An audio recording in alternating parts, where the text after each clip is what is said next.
皆さんこんにちは、夏子です。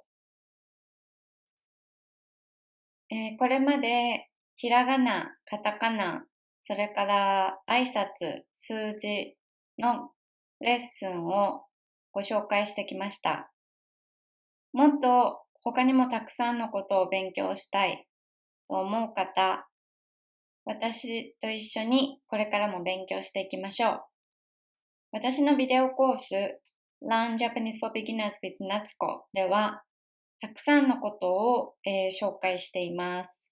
例えば、Section 1。Section 1は Introduction to this video course。Section 2ですね。Section 2は Learn ひらがな。そしてひらがなのテストもあります。Section 3 Learn カタカナ。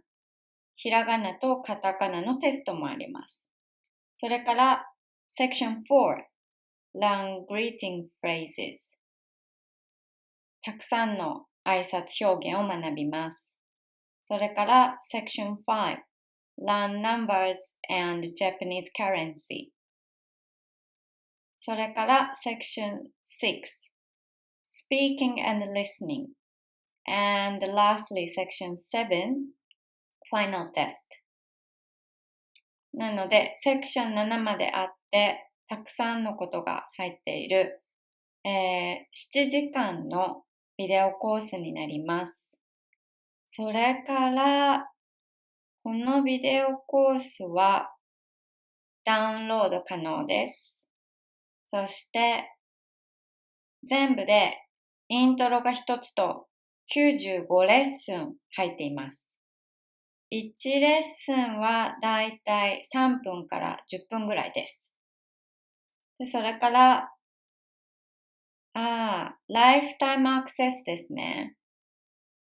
一度購入すれば何回でもずっとアクセスすることができます。それから、モバイルフォン、電話ですね。電話と、あとテレビでからもアクセスできます。なので、できれば、ビデオコースを購入して登録して、たくさんのことを一緒に学んでいきましょう。待ってます。バイバーイ。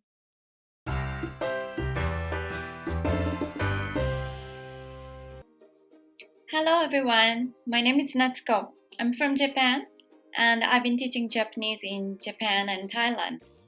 Also tutoring online to students all over the world from kids to adults. I've understood that people learn in totally different pace.